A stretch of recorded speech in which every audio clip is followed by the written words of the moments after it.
சிவா திருச்சிற்றம்பலம். தென்னாடுடைய சிவனே போற்றி, எந்நாட்டவர்க்கும் இறைவா போற்றி. நமச்சிவாய வாழ்க, நாதன் தாள் வாழ்க. இமைப்பொழுதும் என் நெஞ்சில் நீங்காதான் தாழ் வாழ்க. ஈர்த்து என்னை ஆட்கொண்ட எந்தை பெருமான் நம் பெருமான் சிவபெருமான் திருவடிகளை மனம் மொழி மெய்களாலே வணங்கி எம் பெருமக்கள் நாயன்மார்களுடைய திருவடி தாமரைகளை இறைய கமலத்தில் வைத்து போற்றிக் கொண்டு எனது அருட்குருநாதர் திருமுறை பன்னிசை மாமணி திருமுறை கலாநிதி வே சுந்தரமூர்த்தி தேசிகர் ஐயாவுடைய திருவடிகளை நீல நினைந்து திருமுறை சென்னறிக்குள் என்னை ஆற்றுப்படுத்திய சிங்கப்பூர் அடியார் பெருமக்களது திருவடிகளை வணங்கிக் கொண்டு மற்றும் அடியார்களது திருவடிகளை வணங்கிக் கொண்டு பெரும் பற்ற புலியூரானை பேசாத நாள் எல்லாம் பிறவாத நாளே என்ற அருட்சிந்தனையில் இன்றைய தினம் நாம் சிந்திக்க இருப்பது அருள் தரும் சேந்தனார் பெருமான் அருளிய திரு இசைப்பாவில் திருவேழிமிடலை என்ற தலத்தில் அருளிய ஒரு பாடலை சிந்திப்பதற்கு இது 9வது தமிழ் வேதம் திரு இசைப்பா. இதில் ஒரு பாடலை சிந்திப்பதற்கு சிவபெருமான் என்று நமக்கு திருவருள் அருளி இருக்கிறார். தெரிந்த அளவில் இந்த பாடலை பாடி சேந்தனார் பெருமான் இந்த பதிகத்தில் நமக்கு என்ன அருளை அருளுகிறார் என்பதை நாம் சிந்திப்போமாக. இதனுடைய ராகம் ஆனந்த பைரவி. இது பஞ்சமம் ராகத்தில் பாடுவது மரபாக இருக்கிறது. ஆனால் பெருமானை பற்றி நாம் சந்தோஷமாக ஆனந்தமாக பாட வேண்டும் என்பதற்காக இது இப்படி ஒரு ராகத்தை நாம் கையாளுகிறோம். தெரிந்த அளவில் இந்த பாடலை பாடி இதில் என்ன கருத்தை நமக்கு பெருமான் அருளுகிறார் என்று சிந்திப்போமாக. திருச்சிற்றம்பலம்.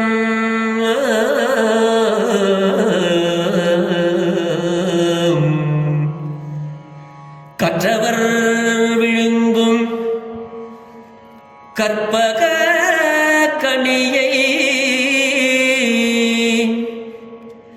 கற்றவர் விழுங்கும் கற்பக கனியை கரையிலா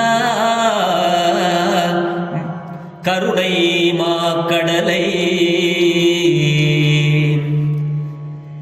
மற்றவர் அறியா மாணிக்கமலையை மதிப்பவர் மணமணி விளக்கை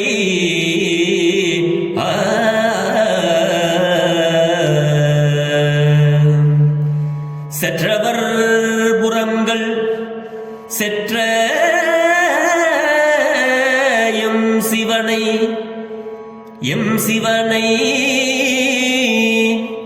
செற்றவர் புறங்கள் செற்ற எம் சிவனை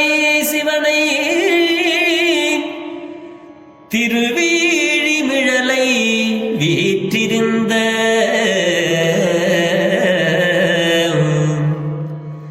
கொற்றவன் தன்னை கண்டு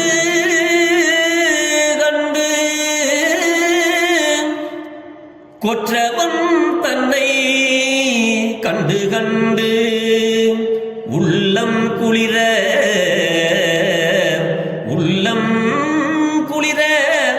என் கண்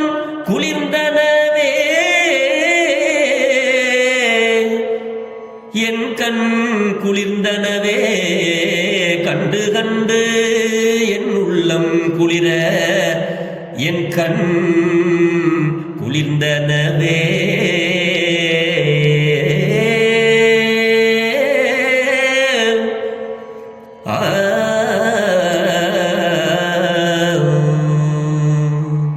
திருச்சிற்றம்பலம்.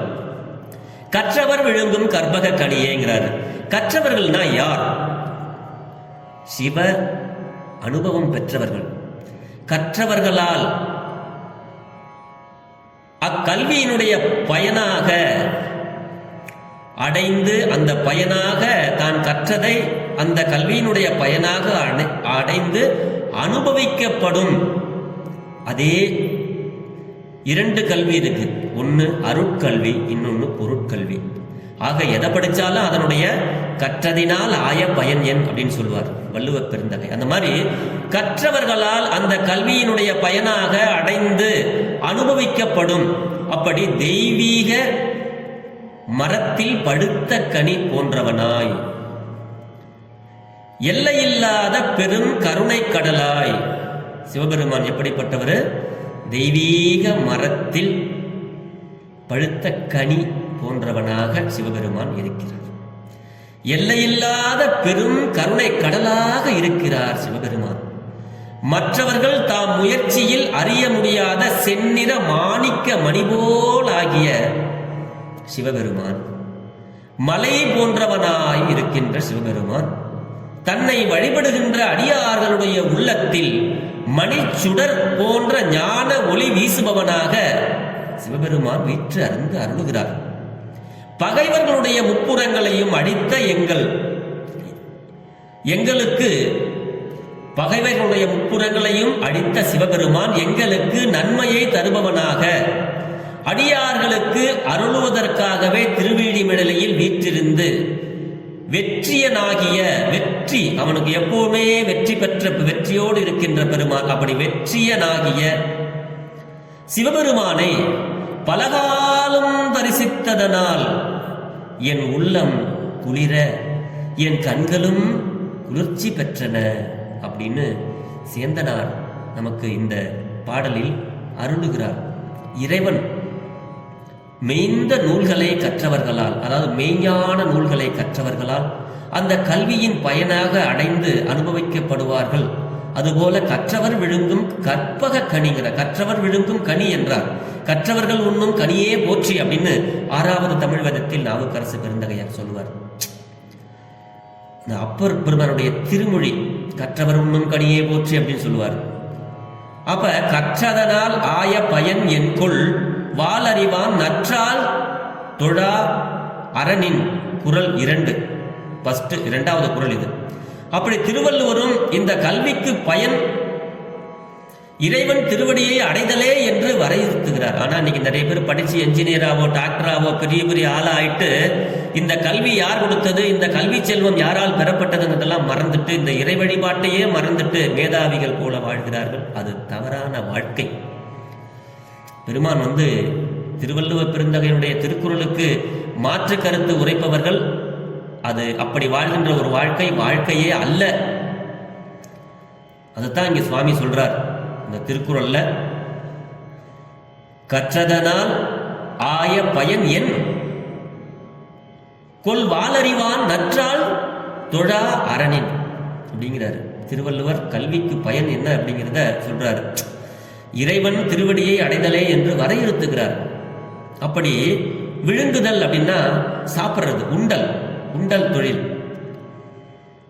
நன்னு, அதாவது நான்கனுக்குள் உண்டல் எனப்படுவது. வாலா அப்படின்னா கனி என்றது. கற்பக கனி என்றார். அருமையை உணர்த்துவதற்கு கனி முதலிய வகையில எல்லாம் நம்ம சுவைச்ச அந்த சுவையை சொல்றதுக்காக பெருமான் இப்படி ஒரு ஓமைகளை எல்லாம் சொல்றார். கனி அவரு, சுவை இனிக்கின்ற கனி அவரு, கற்பக விருட்சம் தருகின்ற அந்த நினைச்ச சுவையை தருகின்ற கனி அவரு, ஊமை பெயர்களாக இங்கே சொல்றாரு.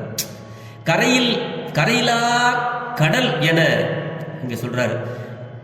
சுவாமியினுடைய கருணைக்கு எல்லையே இல்லை, கடலுக்கு எல்லையே இல்லை. அதனாலதான் கடல் நம்ம அடிக்கடி இங்க பாடல்கள்ல சொல்லிக்கிட்டே இருக்கோம். ஏன் கடல்னு சொல்றாங்க அப்படின்னா கடலினுடைய எல்லையை யாருமே இது வரைக்கும் கண்டுபிடிக்க முடியல. அந்த மாதிரி இறைவனுடைய கருணையும் நம்மளால கண்டுபிடிக்க முடியாது. ஆகையினாலே கருணை கடல் அப்படின்னு சொல்றார் சாமி. மற்றவர் கற்றவர் அல்லாதார் மதிப்பார் தலைவனாக அறிந்து போற்றுபவர் மணி ரத்தினம் இயற்கை ஒளி உடையது. இது ரெண்டுமே. அதனால மாணிக்க மலை அப்படின்னாரு. மலையும் ரத்தினமும் இயற்கையாகவே ஒளி வீசக்கூடிய தன்மை உடையது. அதனால சுவாமி மாணிக்க மலையை அப்படின்னாரு. செந்திருமேனியன் அழகு பற்றி செற்றவர் அப்படின்னா பகைத்தவர், செற்ற அப்படின்னா அழித்த. இந்த பகைவர்களுடைய முப்புறங்களையும் அழித்தார் சிவபெருமான். நமக்குள்ளேயும் 3 இருக்கு. முப்புறம்ங்கிறது நமக்குள்ளேயும் இருக்கு.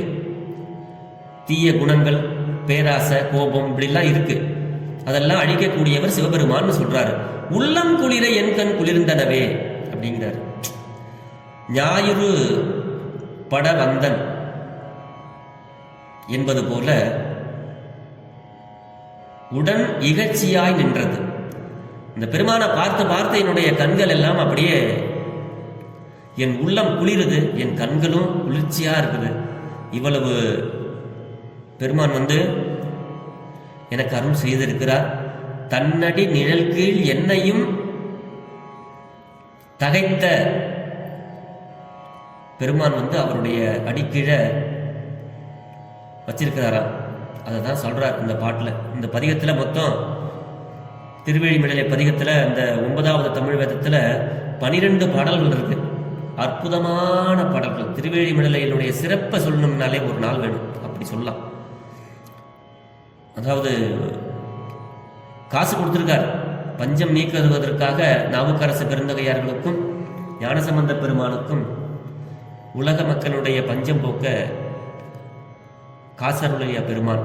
அப்படி இந்த பாடல் நமக்கு நாம் கல்வி கற்றுவிட்டால் மட்டும் போதாது, இறைவனுடைய திருவருளும் பெறுவதுதான் அந்த கல்வியினுடைய பயன் அப்படிங்கிற ஒரு அறிவை நமக்கு இங்கே புகட்டுகிறார். நாம் தெரிந்து சிந்தை தெளிந்து எல்லாம் வல்ல சிவபெருமானுடைய அருளை பெற்று அவனுக்கு அன்பு செய்து வாழ்ந்து வாழ்வில் வளம் பல பெற்று நலமோடு வாழ்வோம் என்று சொல்லி பெரும்பற்ற புலியூரானை பேசாத நாள் எல்லாம் பிறவாத நாளே என்ற அருள் சிந்தனையை நிறைவு செய்கிறேன். ஜெர்மனியில் இருந்து சிவபாலா. குறைவில்லாத உயிர்கள் வாழ்க, மேன்மைகள் சைவ நீதி விளங்குக உலகமெல்லாம். ஆலவாய் சிவனடியே சிந்திக்க பெற்றேன் நானே, இன்பமே என்னாலும் துன்பமில்லை, ஆழ்க தீயது எல்லாம் மரநாமமே சூழ்க.